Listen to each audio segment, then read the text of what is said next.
Hello, everyone, and thank you for coming to the podcast, The Hero in the Mirror.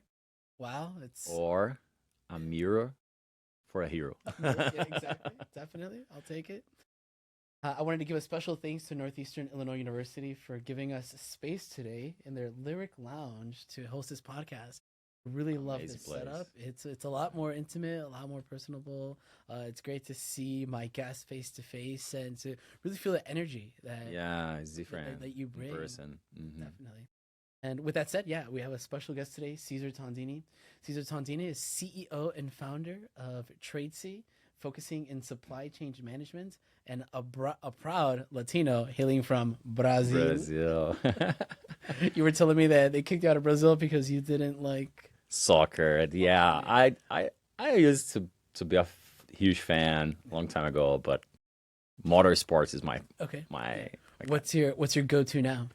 yeah, now sailing. Sailing. Yeah, sailing. I love sailing. Motorcycles in general. So dirt bike, sport bike. I also have a dirt bike here in Chicago, a Kawasaki Nice. LX 300, and Muay Thai. I've been practicing Muay Thai martial arts. Have been like 14 years. Yeah, great. I'm a judo practitioner.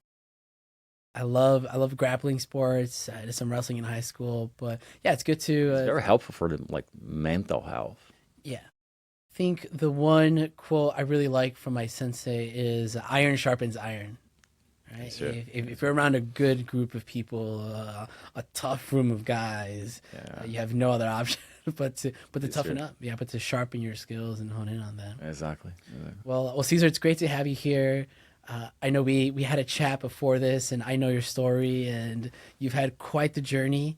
I think the one thing that resonated with me a lot was when you were a little kid, used to sell a range of items, starting with oranges. Would you start with oranges? Yeah. The first, yeah, my first job was basically when I had 12 years old. Yeah. I started to sell oranges, clapping the house by house. Hey, do you want an orange? Yeah, I have the best orange of the city. Oh, Yeah, that's and where then entrepreneur spirit. entrepreneur spirit started. Yeah, and then after that, I sold cakes. Yeah, my mom prepared cakes, and she cut for a little place, and then sold. Me and my brother helped her to sell for in the neighborhood or around of my house. Hot dogs. You had a whole product brand, or Yeah, yeah. So I can sell everything. Yeah, and then start my entrepreneur career. I think I started when I had 12 years old, and then I decided with 14 years old to have my first course, which was how to be an entrepreneur. okay, Yeah, so in Brazil we have like as they say, as system is a kind of technical. It's like an investment from the government, federal government. In each stage they have one school that you can take some course, a specific course for like 12 hours, and then you're going to receive like a certificate. And what my first certificate was how to be an entrepreneur with 14 years there old. you go. Yeah. Wow, you really planted that. I still have this paper, this certificate. As you should. As you should. So Yeah. you planted the seed really early. What was your educational journey like? Like how did that continue to build momentum? Yeah. Right, because being an entrepreneur is great. It's great. It's great. Yeah. After that, I took like a lot of different courses. But my degree was in my first one was technical environmental. So it's Yeah. totally different because Yeah. as I was working international certifications, one of my first career that I took like 6 years working in international company, they were looking more for professional in the environmental, and then my first degree was in environmental, and then after that I decided to open my company to 2014, and then I took another degree in marketing. After that, I decided to work more focused on manufacturing companies. And I took a master in material engineer. Oh wow. Yeah, and my next will be basically business development, which I've been working in business development since 2009, maybe, basically. If you can tell us a bit more about your company, I know Yeah. there's a lot of jargon, blockchain, supply chain management. If you can break it down for. Sure, sure, absolutely. Well, in 2014, after work, basically seven years for another company, a consultants company, which helped me to get a lot of experience in different sectors, type of industries that include services, manufacturers, national, international, more than seven countries worldwide. Mhm. I decided to open my own company in 2014 in Brazil. This company is still running there. Not me, because I have another person who work for me. It's a consultants company focused on certification, ISO 9001, quality, environmental, health and safety. And then in 2000, I think it was 2019. Yeah, 2019, I had a meeting with my accountant in Brazil, and he told me, "Hey, Cesar, why not?" Because I always like to be involved in manufacturer companies. So my customers, the most part, I have 50 customers in Brazil.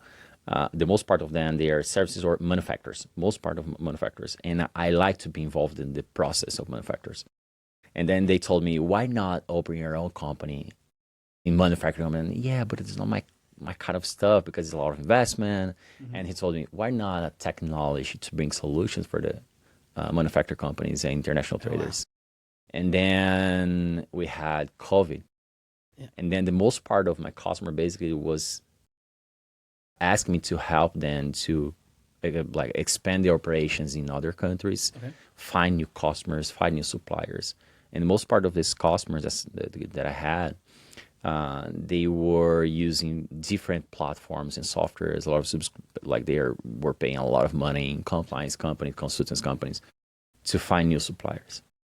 And then I started to develop a software. I decided to develop a software Yeah. specific to find just one, like all in one place is our slogan right now in TradeSee, that you can find customer, suppliers, functions, company profile, enrichment. You can enrich the leads, emails, cell phone of this person. So a centralized hub, Centralized, yeah. for a lot of their operations. Yeah, the concept is like a control tower, they say. Control tower? Okay, Yeah, yeah. control tower for supply sure. chain. All Yeah, right, international that makes supply sense. chain. And that started in 2020 and 2021. I decided to move forward with this step, and I started to develop the business plan of this project. And then one of the first person, which was my mentor, he was living here in Chicago. Yeah. And then I told him, "Hey, I have this project. I was more focused on manufacturers and metal industry, Yeah. and I told him, this is my project, this is my business plan." And he told me, "Yeah, Chicago is still not the manufacturer belt. We don't have the manufacturer belt yet, not anymore in the US, but we have the history, and Chicago is still like the hub of technology and manufacturing companies. So Yeah. it's like a big city." And I told him, also I need, and I like to live in a city that I have business opportunity, but at the same time, quality life. Yeah. And then he told me Chicago's the perfect place. Lots of great food, lots And of all bars. the food. Summertime is beautiful. Summertime, I mean, yeah. I like winter. I'm from Brazil, but I like winter. Yeah, this is true. I like winter. I'm not complaining. I really like winter. The only problem sometimes is like, because the windy here in Chicago Yeah, is it's hard. very Yeah, the hazard is hard. But yeah, and then 21, I had this conversation with him, Carlos, also Brazilian, but he's living here in US for the last 40 years. And you said he was your mentor. Yeah, he was. He was. Now he moved to Germany. Good. So you had a mentor along the way. Yeah, he helped me a lot. That's really great. Like in both ways, like personal and professional. And I just decided to open TradeSee in 2021. In April 2022, I moved to Chicago to like understand the ecosystem. Okay. How could I, for example, with this project, fit in the industry, not only in Chicago but also the domestic market in US? And I found and I built a great relationship network with people here in Chicago, which I love, because the ecosystem here, they are always helpful more than other different states where I have been.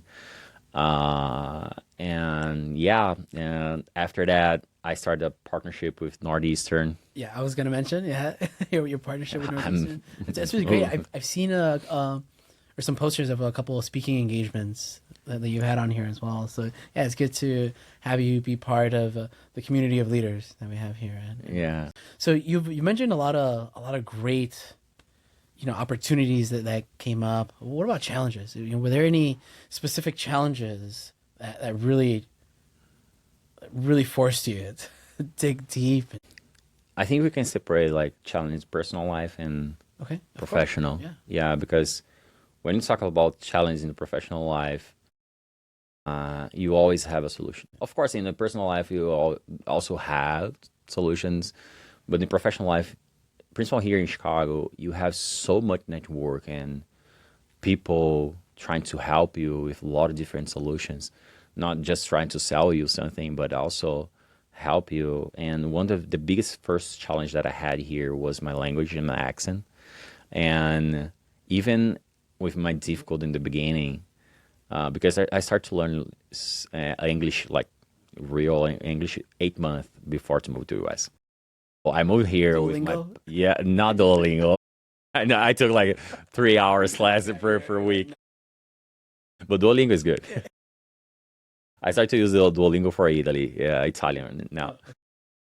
But my first challenge as a Latin was the language, the accent. Once you have this challenge, you know where to find a solution. You just cross this, and then okay, what the next challenge? The next challenge for me was understand how to do business in a total different country, language, culture.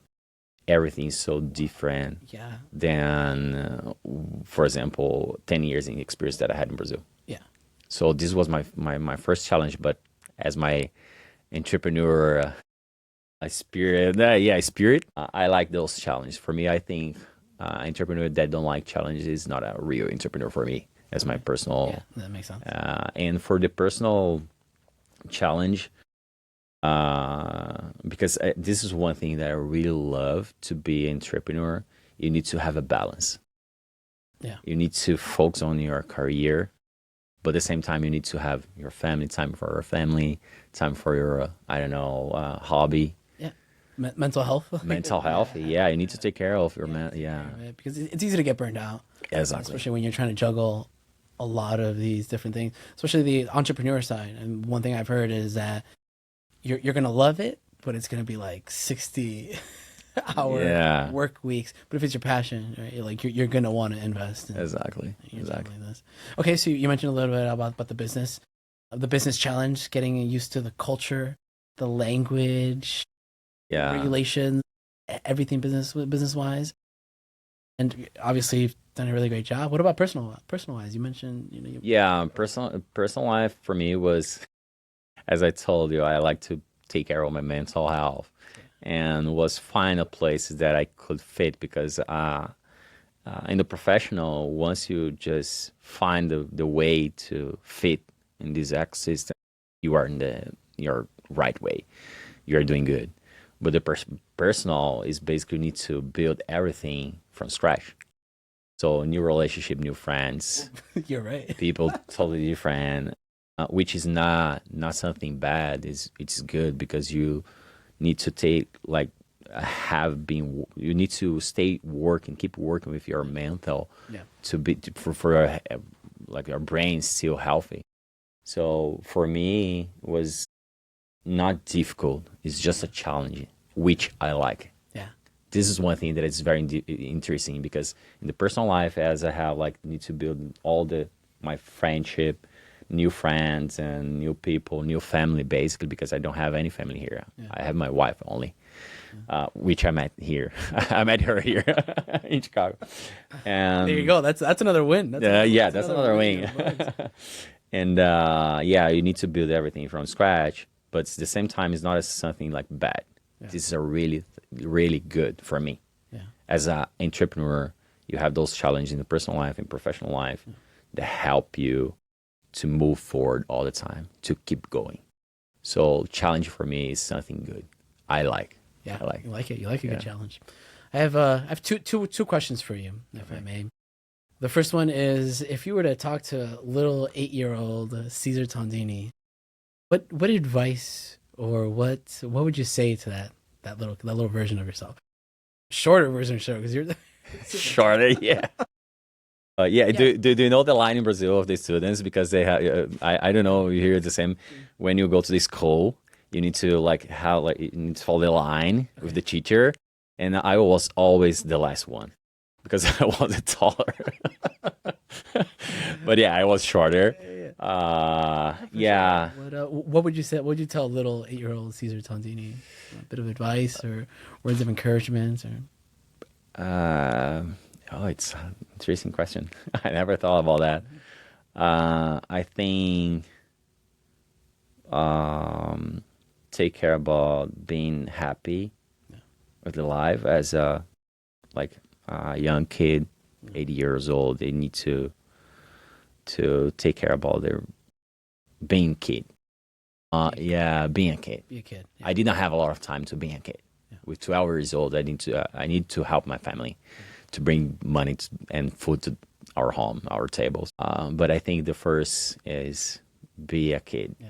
Be a kid. Still keep going. Just be a kid, but at the same time, if I could go back and say to myself something, I would like to say, keep going. You're doing right. Oh, that's awesome. Because I think I I would not move anything from my I would not do anything different from my life, even with my family, because this is something like make myself as I am right now. It's really good to hear, Caesar. Yeah. It's a beautiful message. I'm not good enough. Maybe I'm gonna be a millionaire, Sure. but yeah, I think we have our goals. Of course, little things in our personal life we could change, but the main of our life for the last almost 30 years, I would like to just keep going. You're doing right. Great. Thank you for that. Well, one last question. If you had any advice to give a student who's looking to be his or her own entrepreneur and start their own business, what advice or tips would you give to them? Okay, don't start to work at 12 years old. This is my first advice. But I think I had the same question. I did a presentation, a speech in Northeastern almost 20 days ago. And one of the students, she asked me the same thing. What advice can you give me, give to me to be an entrepreneur? And I think she has like 20, 21. And I told her, okay, being an entrepreneur is a challenge. Every day you have a challenge because you need to stay focused on your goal, your target. So the first ever is decide what is like you want for the business, your goal. Yeah. You want to sell. I saw a lot of students, they start to talk, for example, I want to sell, I don't know, a cell phone. In the end of the conversation, they told me about, I don't know, food. Hey, focus on one thing. Yeah, because when you're focused on one solution, you can bring and can build something like very valuable for the market. So because you are focused just one solution, if you start to talk cell phone and sometimes you're and after that you change switch for orange, it's not going to work. Yeah. Okay. So focus on a particular solution, niche, right? Solution, product, whatever that may look like, and stick to it. Yeah, specialize in this solution. In a niche. Specialize in a niche. Yeah, exactly. Even if you already have some solutions in the market, but if you believe, the second one is believe in your product, believe in your solution.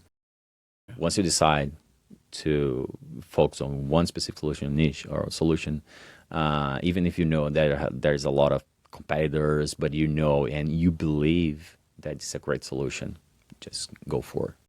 Yeah, go for it. Don't take a lot of risk. For example, money, a lot of investment, but make some tactical decisions. But have confidence in what you're bringing to the marketplace. Exactly.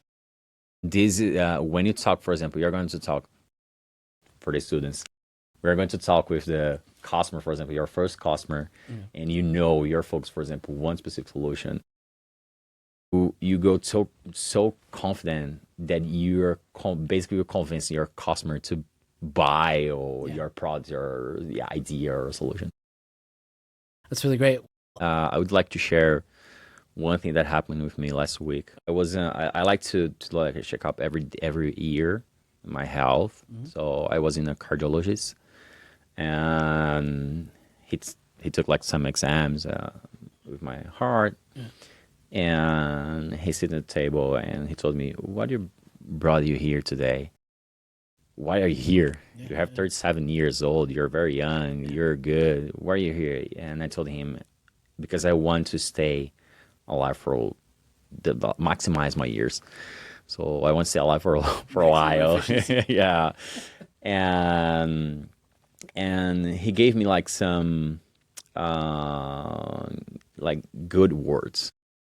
He told me like a lot of good things for me, about my life. And I was almost crying. Why? Oh, wow. Yeah. Now I understand why you have this podcast. Because sometimes we are just focused on our business. You need to answer a lot of questions for employees, people, investors, customers. And even if for example, I'm focused on myself, my mental health, sometimes we never receive like good words, like some words of encouragement, comments, anything like good.